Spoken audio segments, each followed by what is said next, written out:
Hello, this is for ISOL 633 at the University of the Cumberlands. This is Chapter 8 in the textbook Legal Issues in Information Security. This chapter is on federal government information security and privacy regulations. In a 2009 speech, U.S. President Barack Obama said that America's digital infrastructure is a strategic national asset. He urged a broad plan to protect the security and privacy of federal information systems. He said that the nation's digital infrastructure must be better protected. Both the federal government and private organizations have a role to play. This chapter reviews how the federal government protects its information systems. These systems hold personal data about U.S. residents. They conduct the business of running the country. They also hold sensitive security data. They are used for the nation's defense. This chapter reviews the security and privacy laws that protect these systems. So the learning objective for this chapter is to identify the key components of the Federal Information Security Management Act. Chapter will cover the topics, what information security challenges facing the federal government are, what the Federal Information Security Management Act does, how the federal government protects privacy in information systems, what import and export control laws are, what some key concepts we will cover. Include the Federal Government Information Security and Privacy Regulation. Again, we'll look at the Federal Information Security Management Act, import and export laws for information technology, security challenges facing the federal government, and we'll also talk about the Office of Management and Budget, or OMB.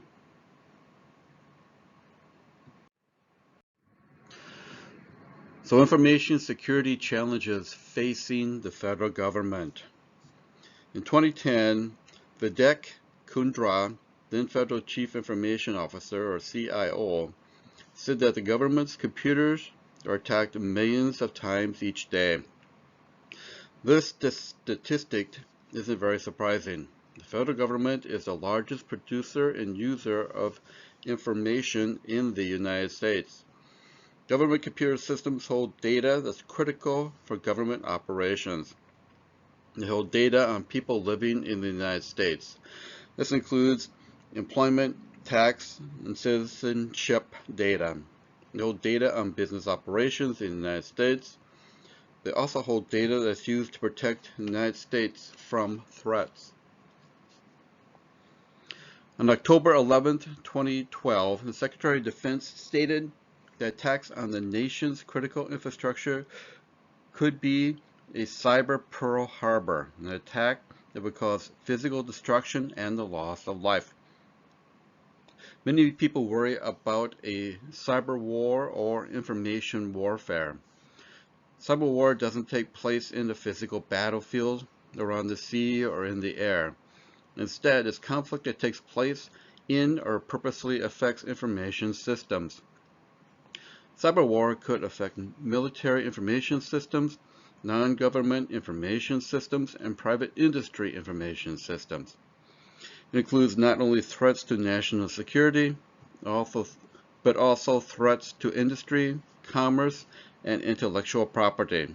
It could also even include attacks that compromise social networks and personally identifiable information. The term cyber war specifically refers to conflicts between nations and their militaries. This is the main distinction between cyber war and other types of information system attacks that are reported in the news media. Military, government, and private information systems are connected and difficult to protect. The prospect of a cyber war between nations is every bit as concerning as a conventional war. As of the writing of this book, there are no cyber war treaties in place. Some of them have been introduced between various countries and at the United Nations, but none have been adopted or ratified.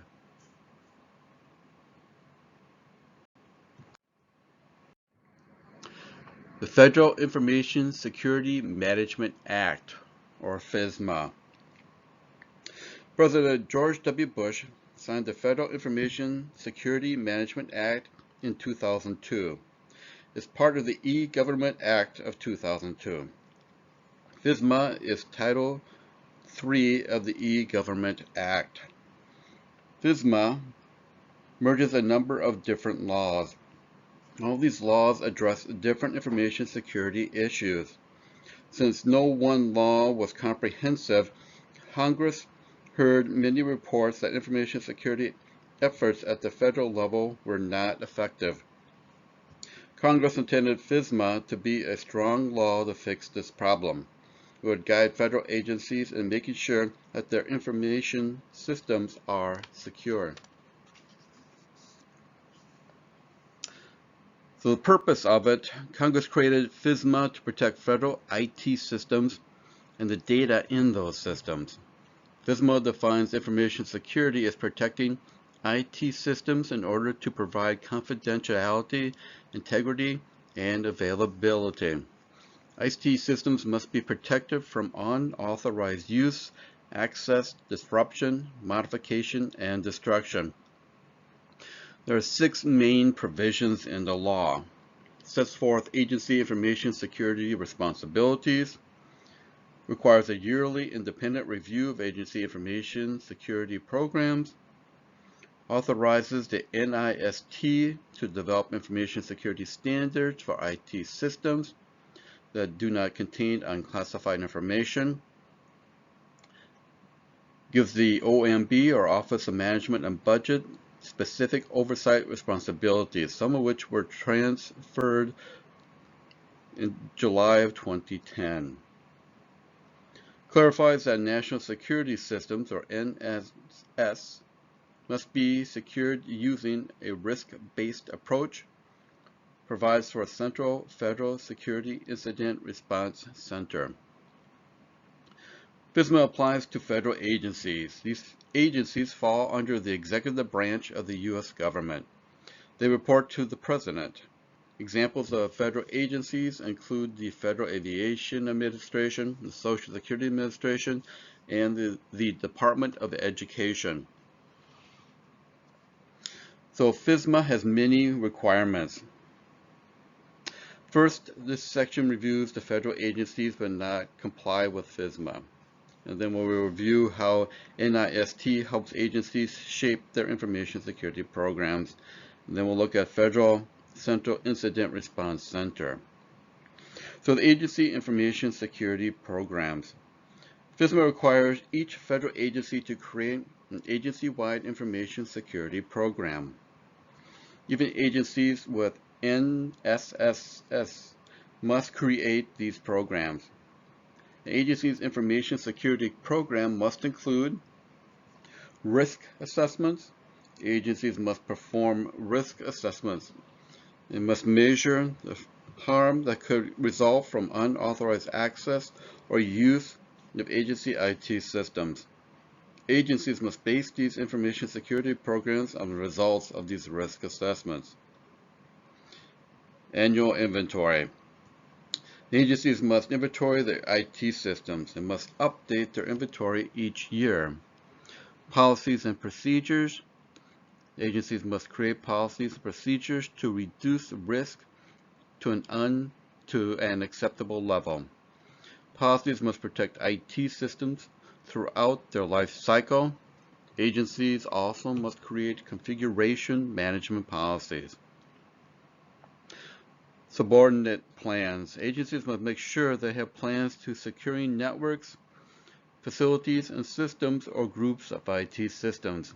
These plans are for technologies or system components that are part of a larger information security program.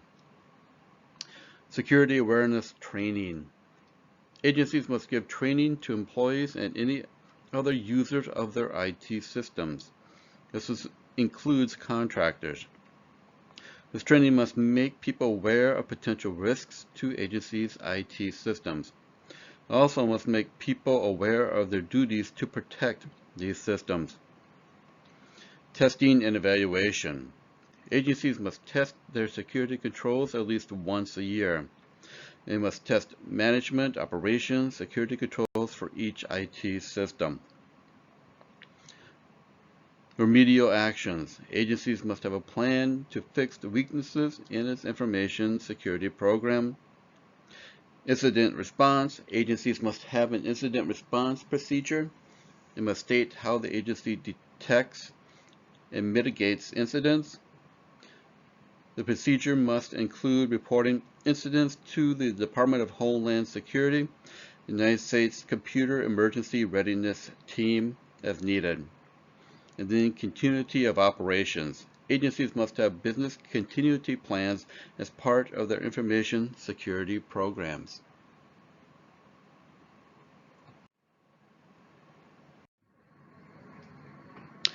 One of the most important parts of FISMA Information Security Program is that agencies test and evaluate it. FISMA requires each agency to perform periodic testing and evaluation of the effectiveness of information security policy procedures and practices. Agencies must test every IT system at least once a year. They must test IT systems with greater risk more often. Agencies must also review their security controls. Some kinds of security controls are required under FISMA.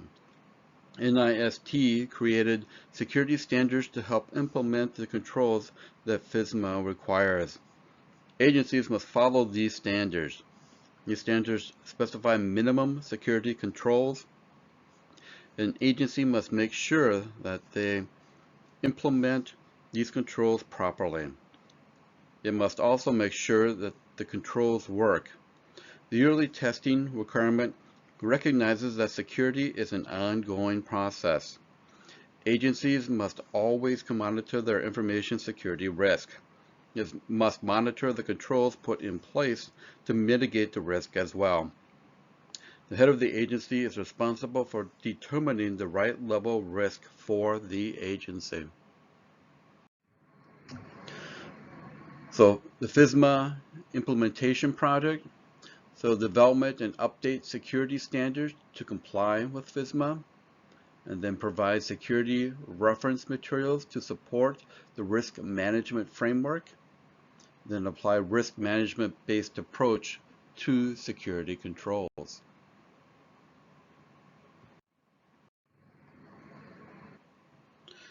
So the role of the National Institute of Standards and Technology, or NIST. FISMA requires the Department of Commerce to create information security standards and guidelines. The Commerce Department delegated this responsibility to NIST. Again, that's the National Institute of Standards and Technology. NIST is an agency of the Department of Commerce. Under FISMA, NIST must create standards that all federal agencies use to categorize their data and IT systems, guidelines recommending the types of data and IT systems to be included in each category, and the minimum information security controls for IT systems. The OMB, or Office of Management and Budget, has stated that agencies must follow NIST standards and guidelines for non-national security systems. These standards and guidelines help agencies meet their FISMA obligations. NIST creates two different types of documents. They are Federal Information Security Standards and also the Special Publications. The Federal Information Security Standards are standards, and the special publications are the guidelines on how to implement those standards.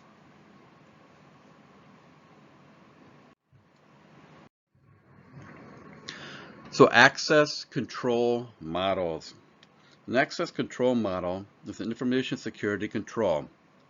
Security controls are built into operating systems and applications. They're used to control how people access files and data in an information system. And they are automated controls. There are three main types of access control models. First one is discretionary access control, or DAC. In this model, the data owner decides which subjects can access certain resources. DAC models are based on the identity of the subject seeking access to a resource. In this model, data owners have a lot of freedom to decide who can access files or data. Then the mandatory access control, or MAC. In this model, data owners don't have the ability to decide who can access certain files or data. This model is based on a security label system. Users of the system have a security label. Data and files in the system also have a security label. The user can access only data with the same or lower security label. Role-based access control, or RBAC. In this model, users are assigned roles in the system. They can access only data that is associated with their role. A person can't access data that isn't associated with his or her role. DAC and RBAC models are usually found in industry. RBAC models in particular allow business flexibility to allow access to data. The mandatory access control systems usually are associated with the military and classified data. This is because these systems place a high value on confidentiality. You may also hear the term rule-based access control. Rule-based access control is a technique used to support different access control models. These rules are defined by an organization's security policy. So, federal privacy laws. Data privacy is an important issue for the federal government. There are a number of federal laws designed to protect data privacy. Two major laws protecting the privacy of data that the government uses in the course of business are the Privacy Act of 1974 and the E-Government Act of 2002. So the Privacy Act of 1974, Congress created the Privacy Act of 1974 to protect data collected by the government. Applies to records created and used by federal agencies in the executive branch. It doesn't apply to state or local governments. Under the Privacy Act, a record is any information about a person that an agency maintains. It includes a person's educational, financial, medical, and criminal history information. The Act requires agencies to keep accurate and complete records. It also states that the agency should store only the data that it needs to conduct business. Shouldn't store any extra or unnecessary data. Privacy Act states the rules that an agency must follow to collect, use, and transfer personally identifiable information. Then the E-Government Act of 2002. The E-Government Act of 2002 has privacy provisions that complement the Privacy Act. Under the E-Government Act, federal agencies must review their IT systems for privacy risks, post privacy policies on their websites, post machine-readable privacy policies on their websites, and report privacy activities to the Office of Management and Budget. A Privacy Impact Assessment, or PIA, is an agency's review of how its IT systems use personal information. An agency conducts a PIA to make sure that it uses personal information in a way that follows the law. The PIA also helps an agency determine the risks of collecting personal information.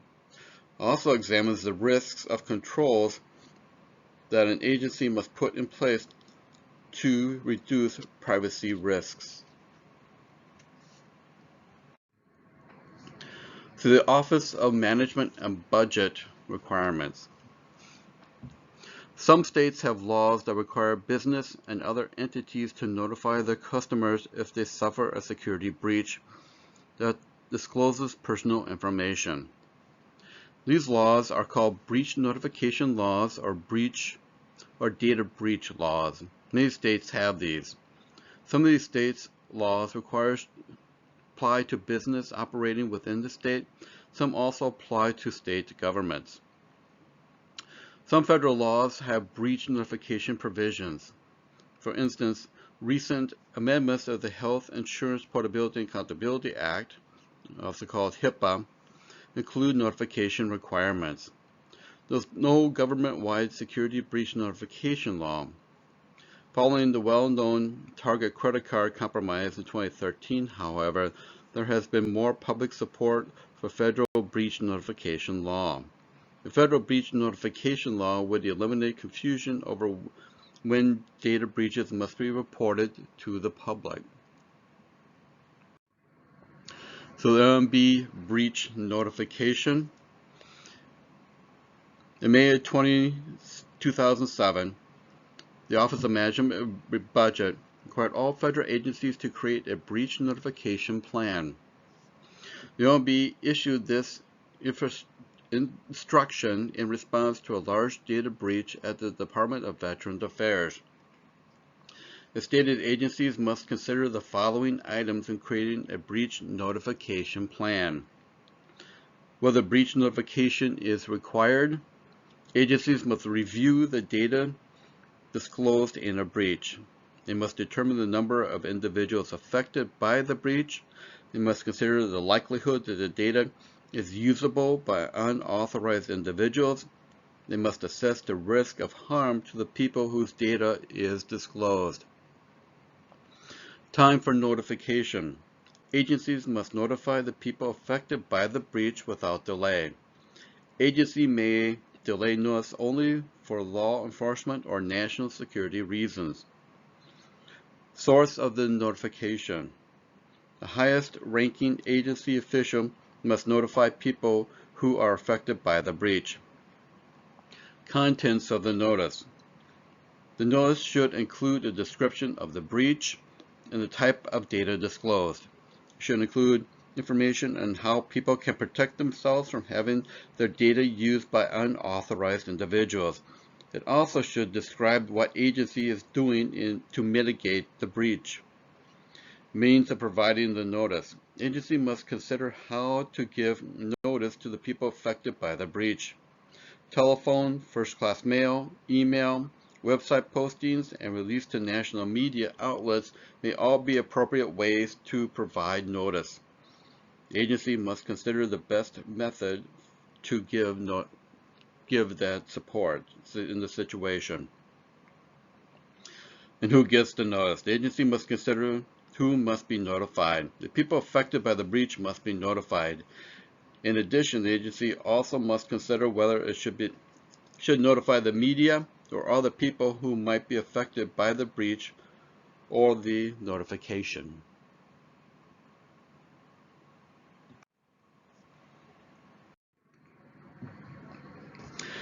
The United States has export control laws that limit the export of materials, data, and technical information to foreign countries.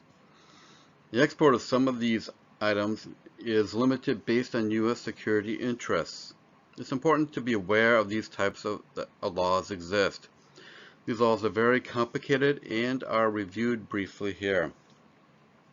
Export means the shipment of items or transmission of technology outside of the United States.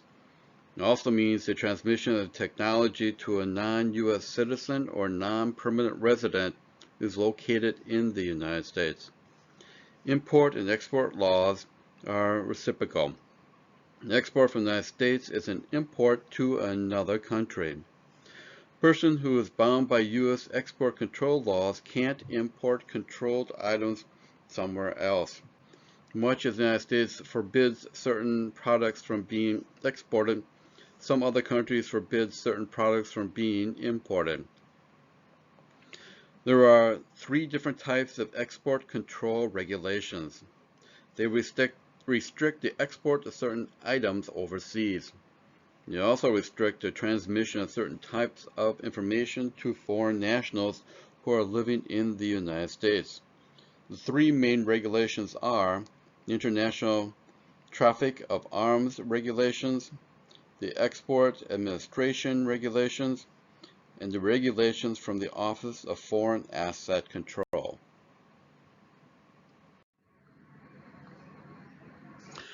Items that are covered by the ITAR, or International Traffic in Arms Regulations, are listed in the U.S. Munitions List. This list is published by the Code of Federal Regulations. This list has 21 categories of different items. If an item falls within one of these categories, then it's covered by the ITAR, or International Traffic of Arms Regulations. Penalties for violating this are severe. Civil fines up to $500,000 are possible. The Department of State determines civil penalties. ITAR violations also can be subject to criminal penalties. A person who willfully violates the law can be fined up to $1 million per offense. He or she also can be sentenced up to 10 years in jail. Companies that violate the act can be barred from selling products to the federal government. U.S. Department of Commerce handles the EAR, the Export Administration Regulations. This responsibility is delegated to the Bureau of Industry and Security. The EAR, or Export Administration Regulation, apply to dual-use technologies. These technologies have both a military and a commercial use. They may be covered under export control laws because of the national security concerns. In 2009, the government began to review the export control system. Purpose of the review is to ensure that U.S. Munitions List and the Export Administration Regulations are modernized. Under the Export Administration Regulations, an exporter must have an export license for items and technologies that are on the Commercial Control List. The Commercial Control List has 10 categories. They include electronics, computers, and telecommunications, and information security technologies. Some items in the Commercial Control List can't be exported even if a person tries to get a license to do so. For example, the United States have a comprehensive trade embargo against Iran. An embargo is a ban against trade with another country. The government forbids almost all exports to Iran.